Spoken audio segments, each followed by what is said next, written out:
Three, two, one, and we're live, Paul. On this episode of the Wrestlevlogs podcast, we're joined as always with the dildo dude himself, El Chazo. What up? The mark that gets marked, the host of Wrestlevlogs, Julio. Oh, yeah! And yours truly, Moich. And our guest today, we've been graced by royalty. He is one half of the Super Duper Powers. He is a member of the Commission, straight from the Kingdom of Love, His Majesty, King Rob Love. Peasants of Wrestlevlogs. I'm kidding. I'm not gonna. There's no way I could do the whole interview in the King's voice. But gentlemen, it's a pleasure to be joining y'all. Oh yeah. Thank you so much. Oh, yeah. All right, Rob. Welcome to the WrestleVlog Session podcast. How you doing? How's things in over there in San Antonio by your area? Well, things are. I'm gonna try to put this. Is this a PG show or is this a? Oh no, Oh, you can say no. what. Go Oh, all dude, out. say whatever you want. Cuss as much as you want. I may or may not cuss, but I'll be polite to start. Now things have been crap, man. I mean, this quarantine sucks.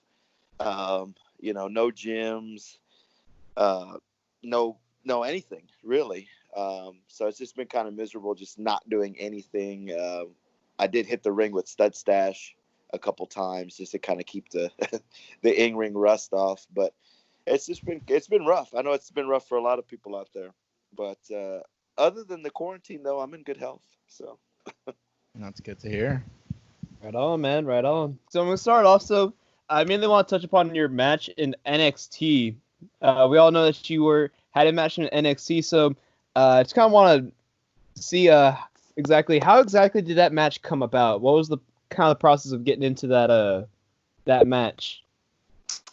well, I basically had made contact with the WWE, and they had reached out at a certain point and asked me to come down to Orlando for a 2-day taping of NXT.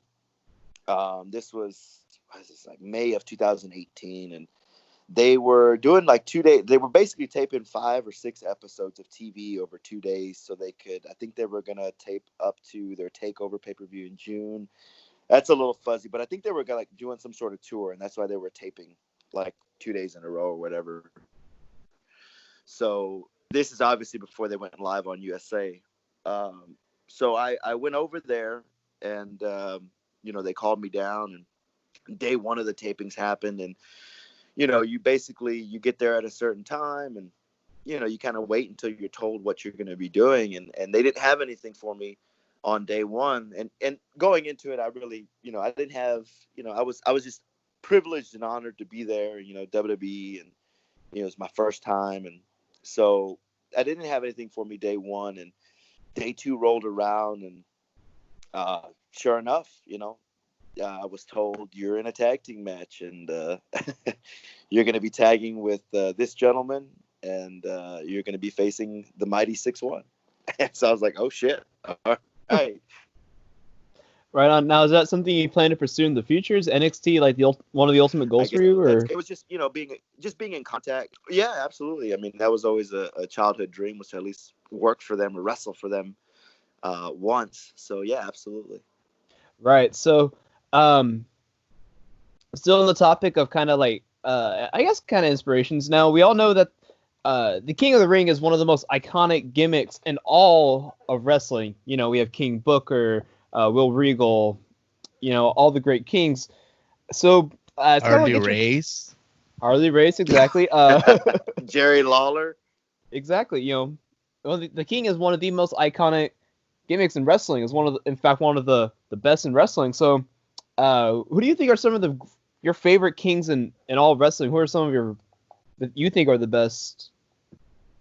Probably the best king. I'm going to give that to Jerry Lawler. I think he is the king. Like, he's the king of all kings, So definitely Jerry Lawler. I'm also going to give a tip of the crown to King Booker. I think King he did a great job, and he actually inspired my character a little bit. If you notice the accent of the king, that was Mhm. inspired. That was inspired by King Booker. When I was first trying to feel this character out, I was like, you know what, Booker T changed his voice and did it now, and everybody knew damn well he wasn't British. but I was like, you know what, let me do the same thing because everybody knows I'm not British. So I was like, well, let me change my voice too, just to give it a little twist. So Jerry Lawler's one of my favorites, and King Booker is one of my favorites, and has also influenced my character in a certain way. Right on. Now, every king has his kingdom. Hmm. You've had quite a few kingdoms before. Such as my personal favorite, which was when you were the Dill Dempsey and Jonathan Life back at Oh, Heavy Metal Wrestling. As I Jesus. told Dill, I was there like right in the front row, right at ringside when I forgot what the context was, but he basically told them they lost the match, they had to kiss your feet, and they ended up Oh, turning yeah, on you. Yeah, they did. it's still one of my favorite moments in Heavy Metal Wrestling Thunder. But still going on the topic of kingdoms, I'm would you gonna want to? hold on. I gotta pause you right there. You mentioned them kissing my feet. Now they did not, but just a little fun fact for the Wrestlevlogs, fandom is you just had Bryson Scott on, did you not? Yeah, we did last night. You did. Okay. So did you know that Bryson Scott is one of 3 men that have actually kissed the King's barefoot? Whoa. Who are the other two? The other two is Ryan O'Shawn, my tag team partner from back in the day, and also the third is Joey Romero. Oh. Oh, So yes, damn. there's a kiss my foot club for King Love. Actually. Chase, would Damn. you like to join that club? I mean, for the right price, $20 is $20, $5 is $5, $1 is $1. Fuck it. You know what, pal? Pal? You owe me El Segundo, Stone Cold's beer, El Segundo. What is it called? Broken Broken Skull Broken IPA. Skull. Yeah, you owe me some Broken Skull IPA. So Well, shit. Yeah, you got it, man. You got it. Got to creep into the infected HEB. I was been there in 1604 for that one. I know. That was the only place I was able to find it. $14 though, and I was like, nah. But you were That's- talking about Dill Dempsey and Jonathan Life, and so Oh, yeah. Since I've been associated with Dill Dempsey and I've wrestled him before, I'm immune to the coronavirus. Fuck yeah, man. Fuck. So, on the topic, so have you ever thought about forming another kingdom here in San Antonio? If so, like, who would you want to be your royal subjects? Well, so right now the kingdom that I want to just take around in general is just myself, Johnny Montana, and Stud Stash. We might be on the lookout for a female member of the kingdom to be added to that group. Whoa. Yeah. Every So king it- needs his queen. So if you're a woman over the age of 18, you're more than welcome to apply. But no, Stud Stash and Montana right now, that's the kingdom that's going to be going forward. So if you ever see it in San Antonio, that's probably what you would see. Right on. Now, would you consider any one of us being your loyal subjects? Absolutely not. Oh, fuck. I mean, Yeah, you could be Take you could be peasants. Damn. You know, really had. Joey Romero was my peasant for a long time. Now, there's a story you had told me. I think it was from Yuma. Was it? Homa, Louisiana. Yuma. One of the worst towns you could ever go to. But Gonna go. Would you mind telling these guys? I don't think they've heard it, but would you mind going into detail of that story? the storyline arc between me and Romero. Yeah. So in Louisiana, we were running monthly shows down there for Elite Championship Wrestling, and I had become the junior heavyweight champion, and I ended up melting the belt into a crown, quote unquote, and that's how the King was born.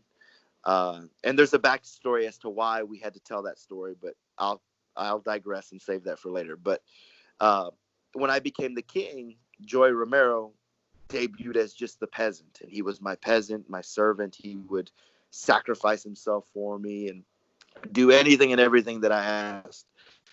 And so I was on a long winning streak. And I just, throughout this time, though, I mistreated Romero. I would mistreat him as the peasant. I would make him get on his knees, just like Dempsey would, and I would use them as, the steps. That's what I did with Romero. And as time went on, he started showing signs of anger, like, hints that he was getting tired of the King's BS. And the fans started to catch on to that, about 7-8 months in. And over time, they started telling him, hey, don't cheat. When I would call Romero up to cheat, they would be like, no, don't do it. And he would kind of look at them like, oh, should I not do it? And sometimes he wouldn't. And then he would get, berated by the King and whatnot. And so at a certain point, he ended up costing me one of my matches. And he had to be punished for that. And so, I threatened him first. I told him, hey, you need to get your act together. So this was Mother's Day of 2018, I think, if I'm not mistaken. Might be 19. I don't know. My dates are off. But it was Mother's Day. The show fell on a Mother's Day. And I basically gave the backstory as to why he became my peasant. And I let the crowd know that he became my peasant because his mother was dying of cancer. And he needed money to support her treatment. And I told him that if he cost me another match or didn't do as I asked, that I had no problem letting his mother die, and that I would personally take the funds away, and I would pull the plug on that old dying. Well, you get the point. Oh, but the crowd at this point, when they heard all this, and he did a good job on his end. He brought himself to tears. And so when the crowd saw this, that was it. Like they were angry. Like we had heat right there. So I had a match that night, and sure enough, he cost me my match again. He cost me something, and so he had to be punished. So fast forward to a month later in June, that was like my 1-year anniversary of being the junior heavyweight champion. So I told him as his punishment, I was going to lash him, whip him with a leather belt 12 times, once for each month that I've been champion.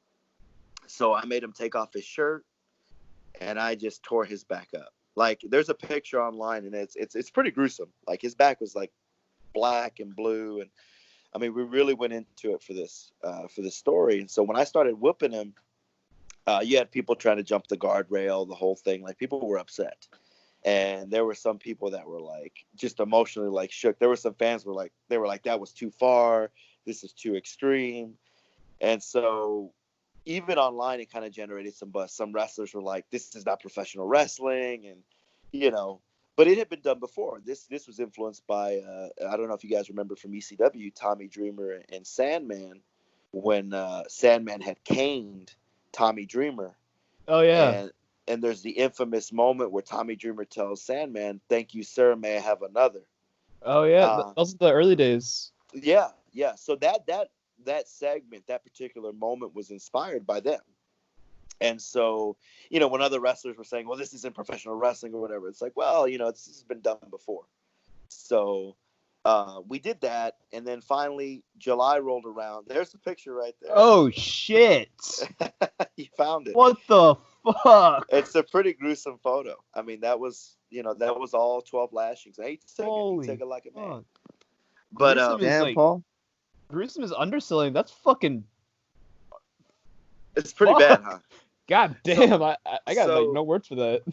It's okay though. He earned it. He had, there was a payoff. So that was in June, and then you go to July, which was our big show, and that place was packed, like at least 500 plus. It had to be 500 that night at the East Park Rec Center, and so I had to defend my title. The general manager had put me in a match where I had to defend my title in a gauntlet match, which Bryson Scott was in that match, and I beat Bryson and Blanco Loco and then another guy.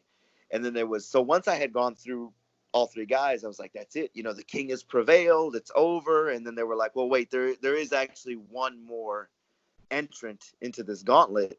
Now, mind you, the peasant was with me at ringside the whole time. So when they said there's another person, they cue this music, and I'm facing the entrance, and I'm like, well, waiting for the person to come out. So the peasant slides in the ring, and he's got his peasant outfit, which is like dirty clothes. He takes off his clothes, and he reveals like his ring gear, and the crowd is going bananas. Like, they're going crazy, and I'm trying to figure out why they're going crazy. So when I turn around, I see the peasant in ring gear, and I'm like, whoa. And I was just like, I kind of was shocked at first, but then I started laughing. And I was like, give me the mic. I was like, you really think that you're going to wrestle me and you're going to try to take my championship? No, that's not going to happen. So I told him to lay down. And, of course, the audience is like, no, don't do it. Don't do it. Well, he actually laid down. So I proceed to pin him. I kind of lay on him, very cocky and arrogant. Ref counts 1, ref counts 2, and he kicks out, and that place goes ballistic. Like, they lose their. I mean, the place is shaking at this point. So I get up and I'm angry. I'm like, oh, really? Like, you really want to go? So we circle up, and I'm angry. So I charge him, and he literally, like, I think he hits me with like 3 clotheslines. He whips me. I reverse. He ducks 2 of mine, and he hits me with a huge spear. 1, 2, 3, and the place. I mean, the roof literally came off the place, and I swear to God, as God is my witness, no lie, there were people in the audience that were crying. Kids were cheering. I mean, he was hugging people at ringside. Like, there was a lot of emotion. And I've really, in my career, I've drawn a lot of emotion, but that was probably top 5 as far as the most emotional moments from a fan's point of view, where people were actually crying and happy that he had got his revenge for everything that I had put him through. And to tell that storyline from, for 360 days, it was a great payoff, and that's, for me, granted, I took the pin, but for me, that was a huge accomplishment. Like, it's up there, to be able to take them on that long of a roller coaster and to just blow the roof off that place. It was his moment, but at the same time, I felt so accomplished just being able to deliver that. And so it was great. It was a great run, and it's an unforgettable night. Romero, actually, that night, by the way, he was so over because of his win that he ended up selling like $160 or something like that in pictures in the ring. Holy shit! Yeah, he made good money. He made good money that night. He didn't give brother a cut, but but that's the storyline that happened in Homa. So with the fans from over there, that how you're saying they got emotional, they started crying, and can you tell us, like, what's the difference? Is there any difference between the fans from over there to the fans here in Texas or anywhere you wrestled at? Well, I think they're more of an old school crowd. So if you have, if you were to put, like, if ASF were to have his traditional banger of a match, that ASF is known for, they need to, they're gonna appreciate it, but they're gonna be like, well, this is different. You know what I mean? Like, they're just an old school crowd in that sense. And they still believe, though, over there in Houma, Louisiana, like, they still believe that that this is real, and it is in some respects, but they still believe. And you have to keep in mind, these towns, Houma, Dulac, Louisiana, I don't even think they have high-speed internet there yet. That's how behind these towns are. The rule of thumb is, when you go to Houma and Dulac, you don't drink the water. It's kind of like Mexico. You don't drink the water down there. They're kind of like a little third world country in Louisiana. And over here in Texas, I mean, both crowds are passionate. They're just different. Like, that's more of an old school crowd. I think Texas is a hybrid of everything, old school, new school. I think everything's appreciated. But that would be the main difference is, they're more old school than anything. And from all those places out of Texas, which one's your favorite one? What do you mean, like outside the state? Yeah. You know what? I'll be honest with you. Each town is special. And each town is unique. I enjoy each place for its own, for its own attributes and stuff. Like Pensacola, Florida, is a fun place for me to wrestle. The crowd, they're hot. It's kind of like that venue or that type of crowd. reminds me of like ECW, you know, like they're just kind of a little bit, they're very rabid. Um, you know, Louisiana is old school. Dyersburg, Tennessee is an old school crowd. I can grab a headlock and work the headlock for 5 minutes, and they're gonna go bananas. Um, you know, heavy metal wrestling is like, it's like a cult. It's like a, you know, it's like a modern day ECW, if you will. You know, and I enjoy that. You know, McAllen, Cena Ray. It's like you have the Latino crowd. Like they're very passionate. They love their wrestling. Same thing with Laredo. Laredo is another one of my favorite. I mean, each town is special. Um, and I enjoy each town, you know, differently, but I enjoy them all. I enjoy them all. It's a privilege and an honor to be able to wrestle and do what I wanted to do, you know, do what I've always wanted to do as a child. And I've been blessed, you know, so I appreciate each town and each moment. So going back to the how you said the King started, can you tell us a little bit more about how a little backstory about how the you transition from Rob Love to King Rob Love? Okay, so I had told you I had, you know, that when I became king, I had the junior heavyweight championship and I melted it down into a belt. Well, I really didn't, obviously, but Mhm. but the we had a situation. So I had just won the junior heavyweight belt and I had it for like a couple months, and I think I had like one successful title defense, and I went on Facebook and I put, I'm the king of the junior heavyweights in Louisiana. And we had a situation with the belt where the guy that owned the belt was letting the company use it. And the guy that owned the belt was another wrestler who shall remain nameless. And he was moving away. And he was like, well, I want to take my belt with me. And basically they were telling him like, hey, can we just use it until we get a new belt and we'll FedEx you your belt? And he's like, no, I just feel comfortable taking it. So we were without a championship, you know? So it was like, how are we going to explain this? So my old tag team partner who was helping book down there, and he books for Elite in Florida, Ryan Ocean, was like, well, why don't, you know, he was like, how would you feel about becoming a king? He goes, and we could tell the story that, you know, that you melted the title and you made it into a crown. And now you're King Rob Love. You're the Elite J Crown champion. And I was like, you know what, man, that's not a bad idea. I don't mind trying that on for size. Let's see if it works. And if it works, it works. If it doesn't, it doesn't. And, you know, it doesn't hurt to try. So I said, next show, let's do it. And so we had a coronation ceremony with like balloons and streamers. And we had the crown in the ring covered and we revealed it. And the king was born. And I think that first show I didn't use the accent.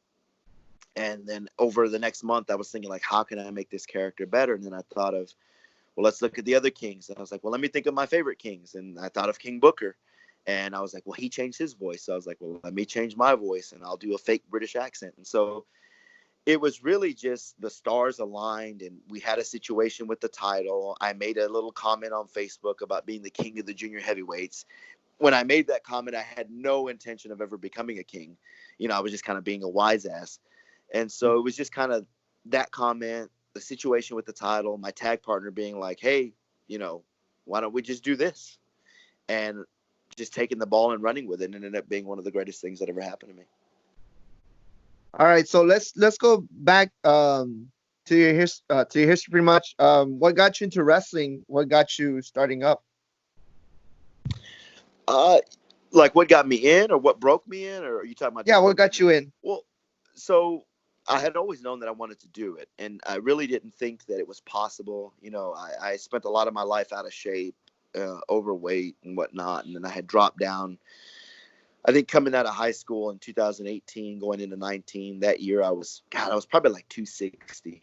You know, I was real big, and I ended up dropping down to like 160 pounds, 160. I lost about 100 pounds, and I think I had Brandon Oliver, who's the promoter of River City Wrestling, on Facebook and MySpace. And I had Rudy Russo, who you may know. And Russo worked for RCW at the time. And Russo knew that I was a fan and knew that I had thought about training. And he hit me up. He said, hey, they're opening up a school. If you're interested, you should check it out. And I was like, you know what, man, I will. And I just happened to be going to the gym, and he's a trainer now at Marvel's Hybrid School of Wrestling, but he's actually my trainer, one of my trainers, Don Juan. And Don Juan was working at Gold's Gym, and I just happened to be walking in, and he was like, I noticed him. I was like, hey, you're Don Juan. He's like, yeah. And I'm like, well, I'm Robert. And I talked to Russo about training. He was like, well, I'm helping run the school. He's like, let me put you through a workout now. And so he ended up working me out. He's like, you should totally train and let's check out the school together. So, a couple of days later, we go to the school. I check out the ring. I check out everything. I'm like, you know what? Sign me up. And it was the RCW gym school. And so I signed up and I started training under Don Juan and Supermex Hernandez. And that's really how I got my start, was just having those connections on MySpace at the time and Facebook, having Russo on there and him just kind of seeing one of my statuses or whatever about wanting to train, and him reaching out, and then me running into Don Juan, just kind of chance, the stars aligning. And that's kind of been the story of my career, with like the breakout of the King, me training, the WWE thing. That was also kind of something where the stars align. I'll tell that in my memoir one day. But it's just a lot of, in my career, the stars have always aligned and I've just been blessed. So, a lot of it was just by chance, just getting in. And who were your influences during this time or before wrestling? Like overall, my major influences are Shawn Michaels, Triple H, Ric Flair. Those are guys that, they were just my favorites growing up, and I've just studied them over the years. And, if you notice, I hit the elbow drop, that's Shawn Michaels inspired. That's why I want to hit the elbow. If you notice, I throw in a Harley Race high knee every now and again. That's Triple H. Every now and again, I'll throw in some chops, Ric Flair, figure four every now and again. But those guys influence me a lot. Nowadays, I watch a lot of Arn Anderson, Tully Blanchard, more so. Those guys I'm huge fans of them, and I like watching their work and stuff like that nowadays. Yeah, when I saw you wrestle the first time, you seemed to me like you had that old school wrestling. That's what I noticed the first time I saw you. Yeah, and I do. I have an old school pacing, and I'm switching it up a little bit. Like you're gonna see, I do a little more up and overs now, shit like that.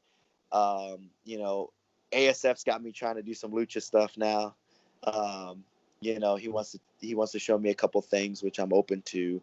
But definitely, with the access to the ring that I have, I can tell you that I will be working on some new stuff. You might see a little springboard out of Rob Love here and there. So I am working on some new stuff, but I do have an old school style, and I'm going to keep it that way. All right. So I usually like to ask this question, but I'm kind of interested. So, how was your first match? How did everything go? All that little backstory. Okay, so I was supposed to have my debut at a certain point, and I ended up, we were training weekly. Like we were training 3 to 5 days a week for 3 hours at least a day. And a month before my debut, I ended up getting a concussion in training, so my debut got pushed another month. And so I was supposed to have a singles match to debut, and they were telling this story because at the time, Joey Spector, who's an RCW alumni, he's still wrestling there, I think, but he was one of the trainers there. And the story that they were telling was that all the trainees, he was beating them in one-on-one matches. And so finally they were like, you know what, we're going to do a 5-on-1 match, all the trainees against Joey Spector. So it was a 5-on-1 match. And so I was in a 5-on-1 for my debut, and it was fine. It was as good as it could be. We got the win. Obviously, it was 5 versus 1. But it was as good as it could have been. I was greener than grass, and so I took a couple bumps, did a couple things, but it was good. I mean, it was good. I remember the crowd. I remember the electricity. I remember like feeling super, super nervous, ready to throw up. And, I'm always nervous before every match, but like that first one was like, oh my God, my anxiety was at 1,000. And I hadn't felt that way ever up until I did my WWE match. And I remember like right before I was going to go through the curtain, I was like, man, I feel like I'm on day one again. But yeah, no, it was good, man. It was, I couldn't have asked for a better debut. It was solid. It protected me because I had limitations and stuff. And so, that was good. My 6th match, as a fun fact, was against Luke Gallows and Mike Knox. Whoa. Where was this? This was at RCW San Antonio Aztec Arena, and it was a tables match, and those No guys were shit. great. Those guys were great to work with. Luke Gallows and Mike Knox were an absolute pleasure. True professionals. They gave me way more than I deserved to be given. You know, I thought I was just going to get ping ponged around and beat down, and you know, they gave me offense when they didn't need to give me offense, and they were very, very giving, and I'll forever be grateful to those two for what they did for me that night. And it was one of those. It was the first time that I ever had to walk and talk. We didn't call anything. You know, they were just like, "This is the finish, and we're gonna go out and have fun, baby." And I'm like, "All right." And I was like, I was crapping my pants. I was nervous, but that was one of my favorite matches of all time.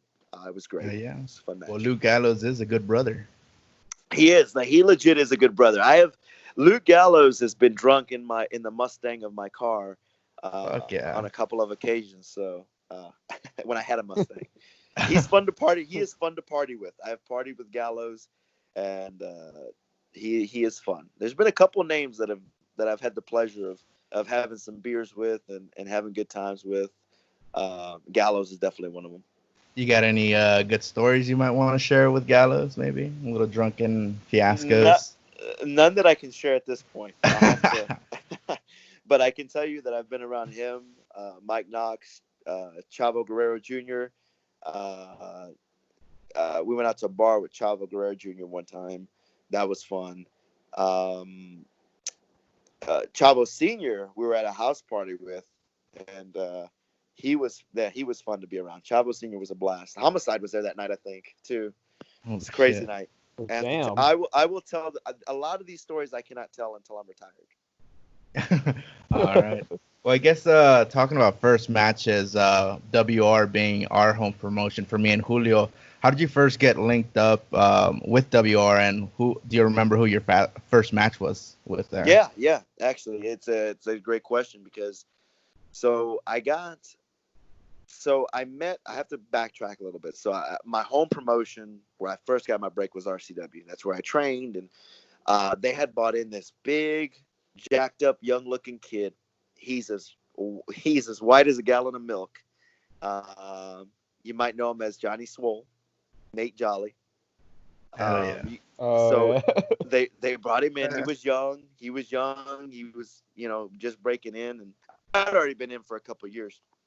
And so, I'm in the locker room, and I'm dressing, and we're in a hallway, and I was dressing kind of in the hallway, and I noticed that he was just kind of standing there, and like nobody was talking to him, and so I went up to him, and I was like, "Hey, man, I'm Rob. Where are you from?" And I just wanted to get to know him. Just strike up a conversation, and so he's a great guy, and so fast forward a little while later. It's me up online. He's like, "Hey, man, do you want to come to McAllen with me?" He goes, "I need an opponent, and they told me I could pick whoever I want." He goes, "I want to take you." And I'm like, "Yeah, sure, man, no problem." So I met him down in Corpus, so we could ride together, because I wanted to ride with him. And we rode down together, and I really got to know him. And he had told me that one of the reasons he reached out to me was he was like, nobody had talked to him that night. So no, we're riding down, and we got to know each other. And he had told me that one of the reasons that he asked me to come was because I was one of the only guys that reached out to him at RCW just to talk to him and get to know him, just to be a genuine human being. So it was just a great ride. We got to know each other really well, and we got there, and so we had a match. And I remember coming out and just riling the audience up. I mean, I riled them up where, like, people, y'all know how they hand out popcorn down there. You know how they come around sometimes. Yeah. You could, okay. So people were throwing popcorn at me. People were really riled up. And so we had the match. Johnny went over. And I remember after the match, at the time, James Dante was doing the booking and was in charge. And I remember going to the back. And I come to the back, and Dante comes in. He goes, "Hey, man," he goes, that was effing amazing. That was great. He was like, "Do you think you could come back?" He's like, "Can we bring you down more often?" And he's like, "We run every Friday." And I'm like, "Well," I was like, I don't have anything to do every Friday, so yeah, sure, I'd be happy to come back. And ever since then, I've been going down there every Friday. This is like 2014, I think, if I'm not mistaken. But yeah, I mean, Johnny Swole, Nate Jolly is the guy that got me my break down there, and I'll forever be grateful to him, for doing that for me.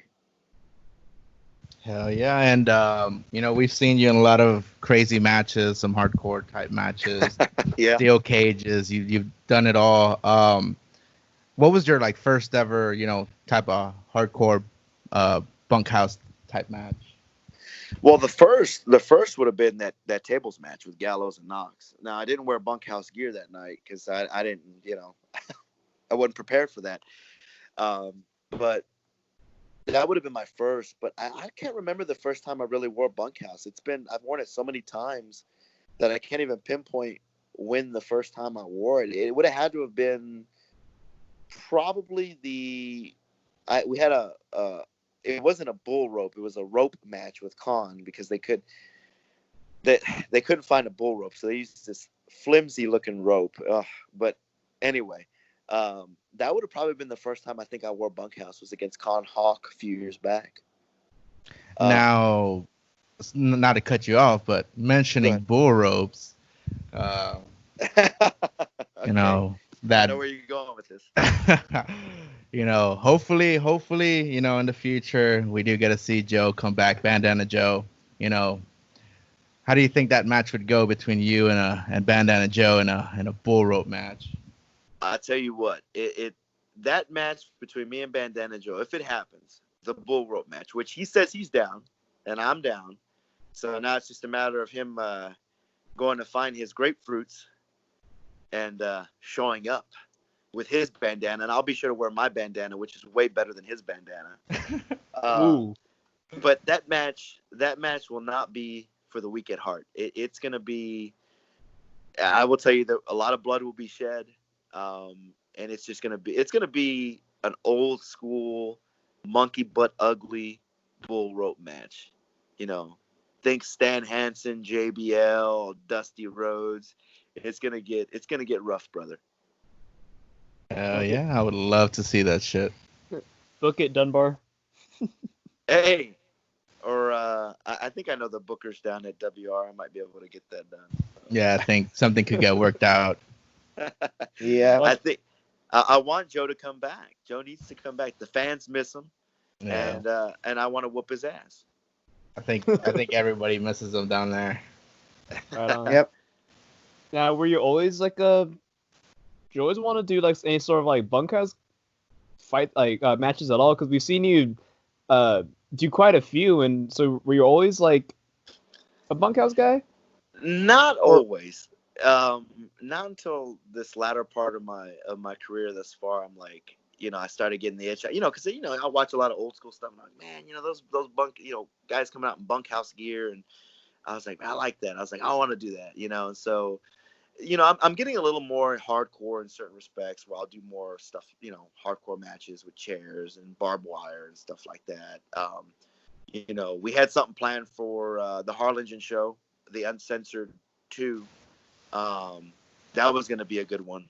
We had some stuff planned for that, but I think now I'm more comfortable doing this bunkhouse stuff versus early on in my career. I was just trying to figure myself out, and trying to get my legs under me and just trying to learn how to work, And now that I'm comfortable and I'm on a good path, I can do more of that stuff.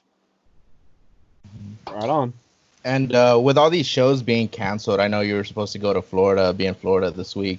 What are you kind of doing to keep yourself busy through all of this while we still don't know when things are going to get back to normal?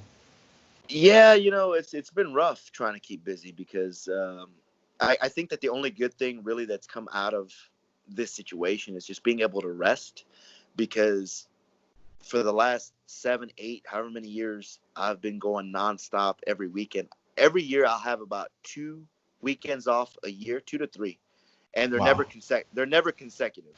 And so, usually it's around Christmas time where I'll have that one weekend, and usually the other is somewhere, in the August area of the year. but for the first time in my career, I've had 2 weekends in a row off. Now it's 3. This is the longest I've ever been away from the ring in so many years. And so it has given me a chance to, rehabilitate myself, as far as nagging injuries. My neck bothers me. I ended up hurting it pretty bad in Colorado City not too long ago. And so it's allowing me to kind of work on my neck, my shoulder, my back, and kind of just heal up a little bit. So that's a good thing. I've been able to catch up on my sleep. But as far as trying to keep busy, it's been hard. I've been sleeping a lot. I've been trying to work out at home, going to the park. I will watch some tape. I've been watching some film, but it gets a little depressing because, I would want to be doing it. But it's allowed me to kind of watch some different matches and stuff and get new ideas. And it's allowed me time to think. We're working on new stuff in the ring, trying to develop new moves, working on a springboard, trying to add different things to my arsenal. So that way, when I do come back, it's like, oh, wow, this is something new, just to kind of give the fans something new, something different, try to reinvent my character. So those are positives that are coming out of this, and just, things that I'm doing to occupy my time, thinking, working out, sleeping. Who are some of the people that you kind of go to when you're studying?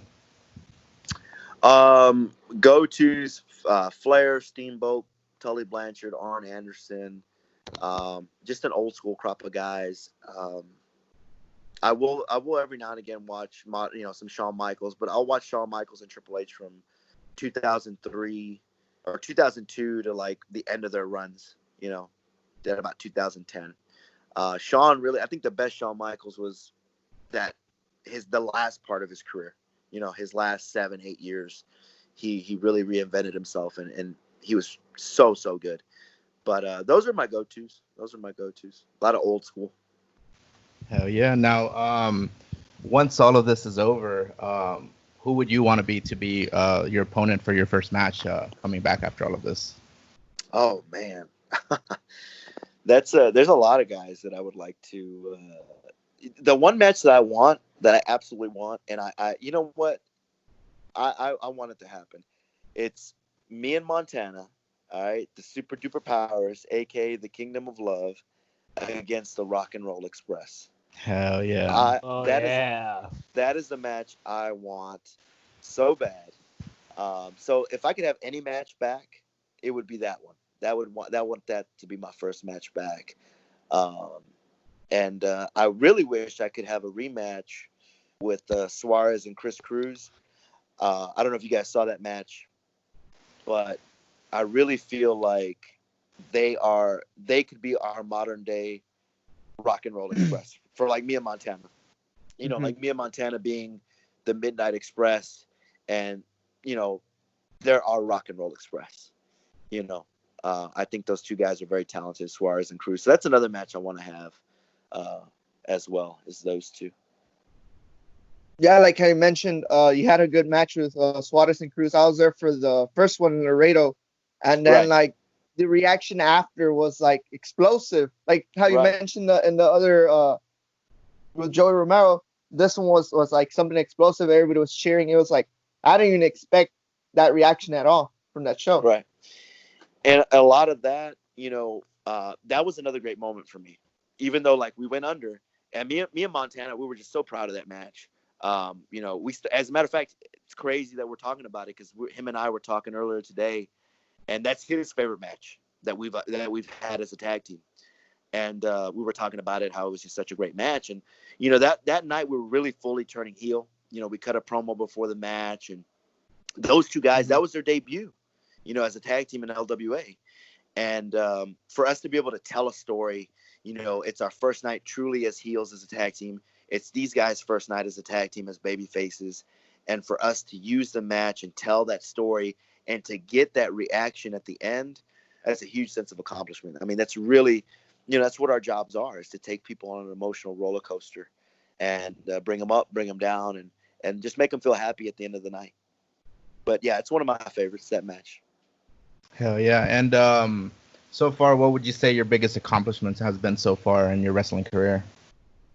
Oh, shoot, man. I don't think I've reached that point yet, but, I'm not satisfied with what I've done. I'm definitely proud of being able to have, worked for the WWE and being, being called back multiple times. That's a huge sense of accomplishment for me. Um, and also the success that I've had with Johnny Montana. I'm very proud of the work that we've done together as a tag team. I think him and I gel very well, and I'm very proud of the body of work that we've put together. Um, the other thing that I'm extremely proud of is the story that I told with Romero in Louisiana. Being able to do that over a year period of time and to get that payoff at the end for the crowd. And just my run as elite heavyweight champion. It was the first time that I had ever won a heavyweight belt and was positioned as the guy of a company. And for them to put their faith in me as a villain and to put the championship on me and to let me run with that for a very long time and be at the top of the card for their shows and for us to be able to draw well, that's another huge accomplishment for me. But I'm not done yet. I got a lot of other stuff I want to do, and so I'm not finished by a long shot. All right, and how you mentioned earlier with the Rock and Roll Express, and we had you already on the here on Wrestlevlogs, and we interviewed you in Montana, and we shared that interview out on our social media platforms. By the way, follow at Wrestlevlogs, and oddly enough, Ricky Morton from the Rock and Roll Express, he shared it out. He responded, yeah. So how'd you feel about that moment? What was going through your head? I remember seeing that and I was like, holy shit, I couldn't believe it. But I was like, man, now, he had said something along the lines of, if you guys are man enough or if you have what it takes or something like that. And, I thought to myself, like, man, this match really needs to happen. I mean, you know what I mean? We issued the challenge and he was like, hey, if you're man enough or if you got what it takes. So it's like, man, now somebody's got to book this match, So I felt great. And it kind of gave me a little ray of hope that this match is a possibility. So it just needs to be booked at this point. And I mean, I would assume that you'd want Johnny Montana, or who would you like, to be your tag partner in that tag match?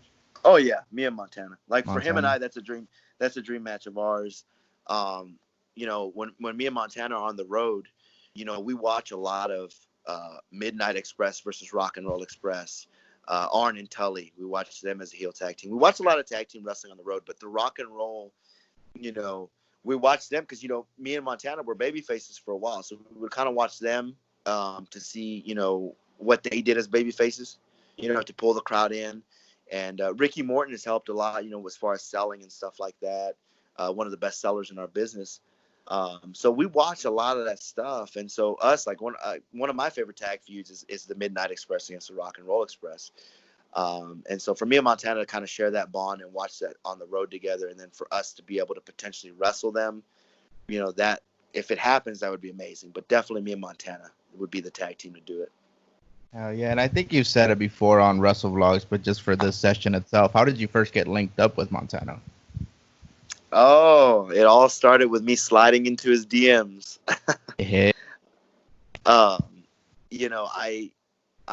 Romero was my tag partner in Tennessee, and he kind of bailed out, and I needed a tag partner for the runs to Tennessee just to start, And so I was trying to think of like who would I mesh well with, who could potentially, fill that void, because in Tennessee, the tag team was called the Beautiful Ones, so it's a little bit different than what you're accustomed to seeing down in Laredo. But so I needed to find somebody that would mesh well, and I thought of Montana. He had a lot of potential. I had wrestled with him before in tag matches on opposite sides, and he really impressed me. I just saw all the potential in the world in him, and so he came to mind, and I was like, you know what, let me shoot him a message. And so I DM'd him on Instagram, and I was like, hey man, this is a situation. I'm looking for a tag team partner, but before you answer, just know that you better be willing to commit to me and make all your dates. I don't want anything where you commit to one date and then it's like, oh, I can't make these other dates. You need to commit. And he was very humble and very thankful, and he said, yeah, absolutely, I'll commit to you, and let's do it. And so we ended up tagging in Tennessee, and then next thing we know, they paired us up in Laredo, and the rest is history. Right on. So on the topic of teaming up, You were part. Well, you are part of the commission in heavy metal wrestling. That's right. I just kind of want to get your take. Like, how did you come to be part of the commission? What was that whole experience like for you? Just generally speaking, the Heavy Metal Thunder series, that was probably some of the most fun times that I've ever had in my career. It's every Thursday, because you never knew what was going to happen every Thursday. We had storylines planned out, but we had a lot. Josh and Dylan and all those guys, they would put together stories for us, and they had wonderful, great ideas, but they allowed us to put our input into them. They allowed us to have creative freedom. And so we had a lot of fun with it. But the commission just kind of came together organically. We kind of just started. I can't pinpoint like a specific date. It was just I was doing my thing with the Kingdom. And then next thing I know, I'm starting to cross paths with Great Scott and Kiefer Bartek. And next thing I know, Andre Law and, what's his face are in there. And Jeff Gant's in there. And so it just kind of organically came together. And we all kind of, because we were, the way you would see us out, on the shows is kind of how we were in the locker room, just joking around, being stupid. And so all that stuff was very organic. And I think that's why it came across so well on TV, is because it was real, it was who we were. It's who we are. So everything just happened organically. Great run at Heavy Metal for the Thunder series. One of the best times in my career. Right on. Now, can you kind of like elaborate more on your time in heavy metal? Because some of my favorite moments with you have been in heavy metal wrestling, such as all the times we've called you Dairy Queen or Burger King or Lord Farquaad. Lord Farquaad, I haven't heard that one. I remember vividly calling you that at one of the guillotine shows, and forgot who it was. He was in the Southwest Family. He's like, "Fuck, that's a good name for him." And for some reason, it never stuck. And I was like, "But that's fucking hilarious."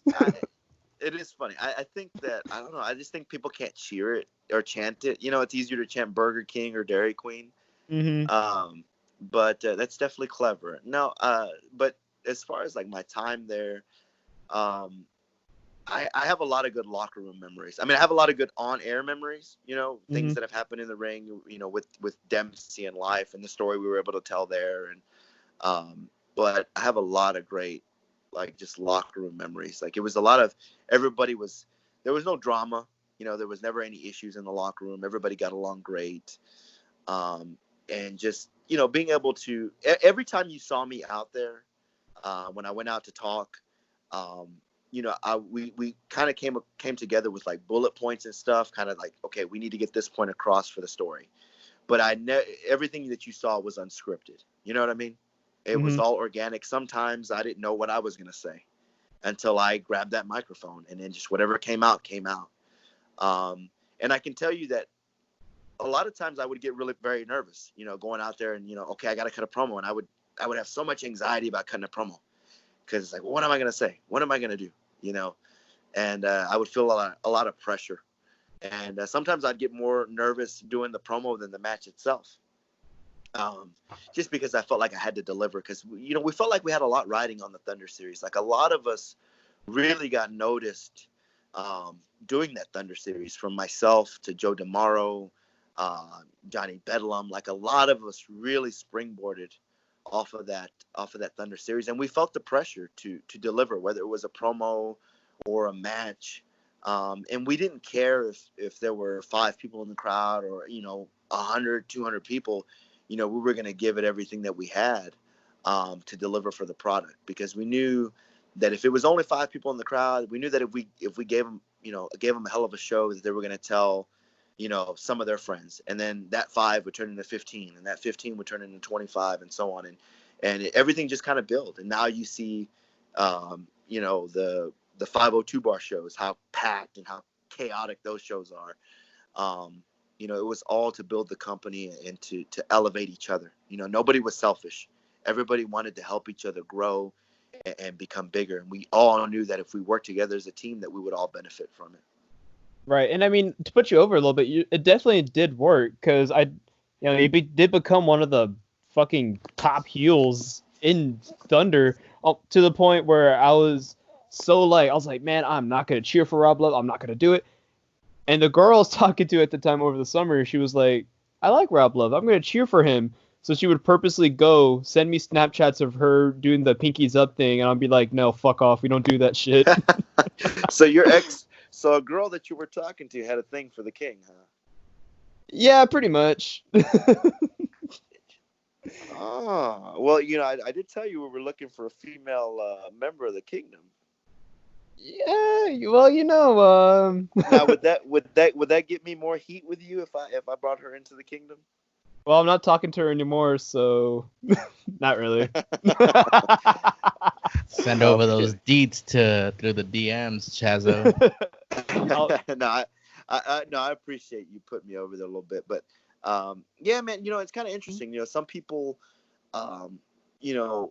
like the little girl, she's one of my biggest fans. You've probably seen me put her on my Instagram a couple times, when I gave her the autograph picture, and then I gave her like a birthday shout out before.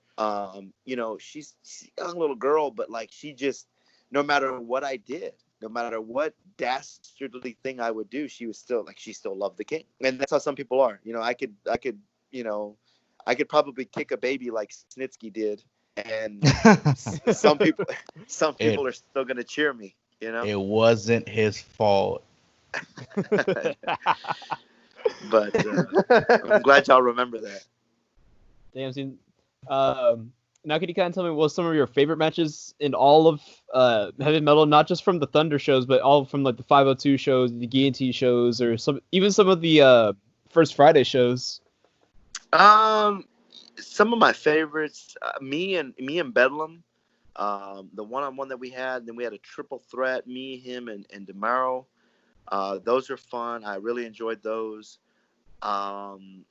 Myself and Kiefer, probably like my favorite is myself and Kiefer against Luigi Primo and Moonshine Mantel. That was at 502. That was probably my favorite of all. And then the other favorite that I have is myself versus Max Heights. It was an opening match. It was quick, but it was good. Like we got what we needed to get across. And I really enjoyed that match. So those are probably like my top four. Number one being Luigi and Mantel against myself and Kiefer. Number two, probably going to be Max Heights and myself. And then 3 and 4 would be Bedlam and myself. And then the triple threat with DeMero. So in LWA, what were your favorite matches and your favorite people to work with? Oh, I really enjoy working with ASF and Roxy. We had a tag match at one of the house shows, and it was really good. It was me and Stud against Roxy and ASF. Those were fun. I had a good trilogy with Ricky Suave, who no longer wrestles. We had a pretty good trilogy. That's another one where we told a really great story that culminated at Legacy last year. And like people were crying. His family was there. They were crying, and there was a lot of emotion in that match. So that was fun to do. And but a lot of the stuff I've done with Montana, probably my favorite is going to be that tag match with Suarez and Cruz. Just that pop at the end when they got the win. People thought we were going to get away with murder and cheat, and the good guys prevailed. A lot of the stuff that I've done with Montana, working with What a Team, that was fun. We did the tables, ladders, and chairs. The setup for that match was fun to do. I've just had a lot of fun. Like my run, really, like the most fun that I'm having is my run with Johnny Montana in LWA. I mean, I'm having a blast doing that.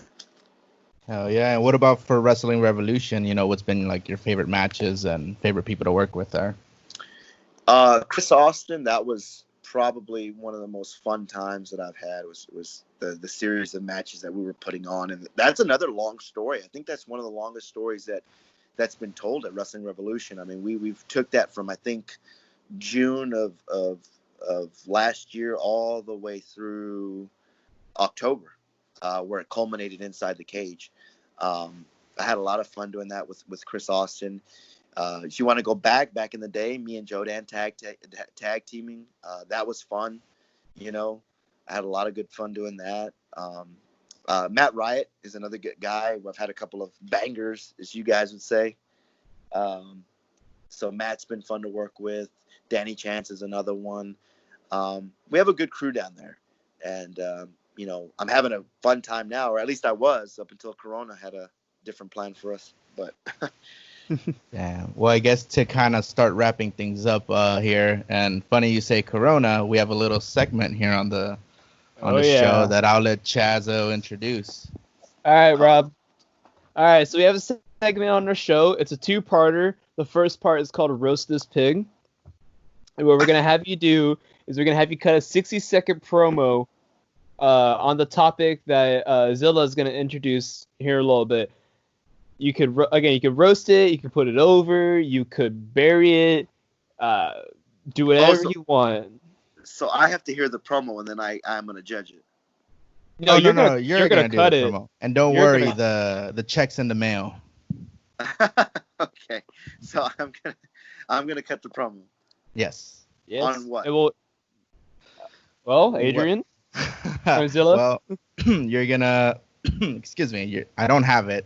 Trust me. It's a 60-second promo on the COVID-19, the coronavirus. Damn, Paul. So, okay, you want me to start now and cut it on the corona? Yeah, I'll give you a few seconds to kind of get into that, space, and then I'll give you a countdown. And it's again 60 seconds. Yeah, I'll tell you when to stop. You gotta tell me when to stop. Yeah, and don't worry, the check's in the mail. I'm a little nervous, pal. And you could do it you could do it normal voice. You could do it in the Rob Love voice. You could do whatever you want. It's the ball's in your court for this one, bud. All right. You let me know when. All right. So I'll give you a little 5-second time to get ready. All right. And 3, 2, 1, go. The coronavirus shut down everything from stores to bars and everything in between. But you know what? The coronavirus is not going to shut down the king. Blasphemy, I say, because the king has been tried. He's been tested. And after all, he's been in the ring with the corona's cousin, that scum of the earth, Dill Dempsey. And what happened to Dill Dempsey? Well, it's the same bloody thing that's going to happen to the coronavirus. We're all going to join together as a country, as a world, nations together forever. And we're going to bury the coronavirus in the ground and defeat it once and for all.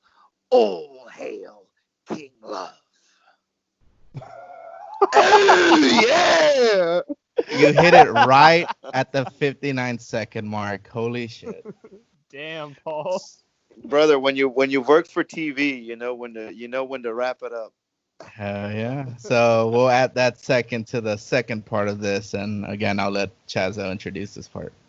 So, like you said, this is the second part. The second part is called Roast This Host. Oh, God.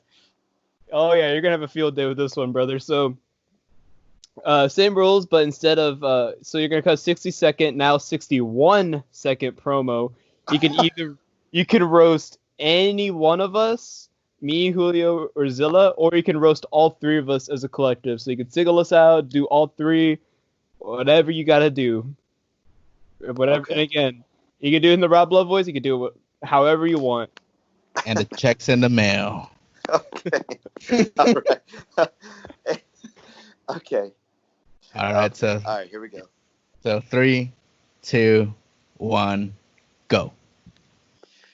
The 3 members of the Wrestlevlogs podcast. How dare you demand the king to roast you? But you know what? I will gladly roast 2 out of 3 of you because I like only one, and I like Moichzilla. The rest of you can go to hell. El Chazo. What kind of name is that?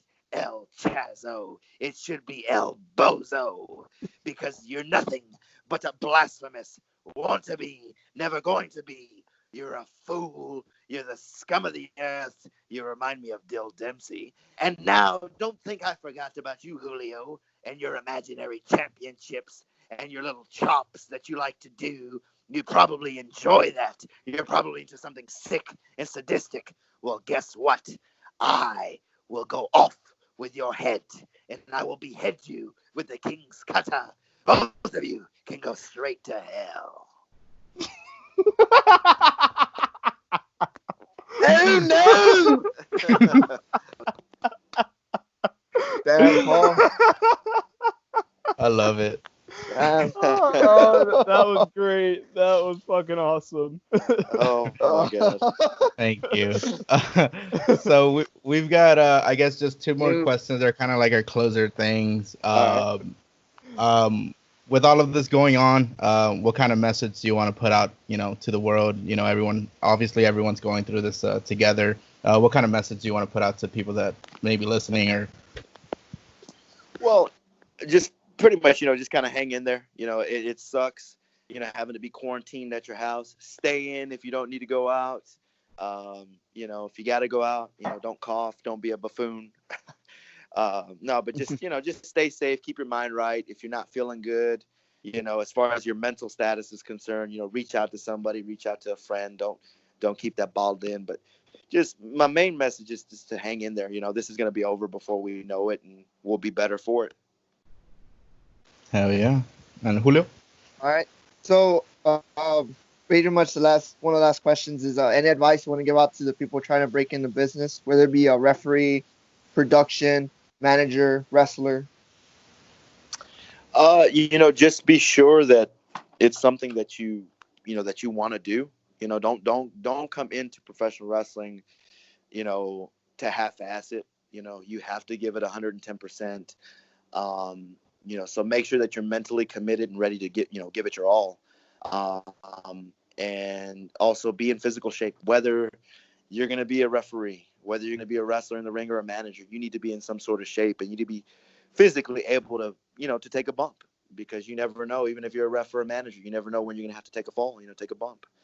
So you need to be in good physical shape, and more so mentally and committed to entering the business. So make sure that you're ready and you know that this is what you want to do.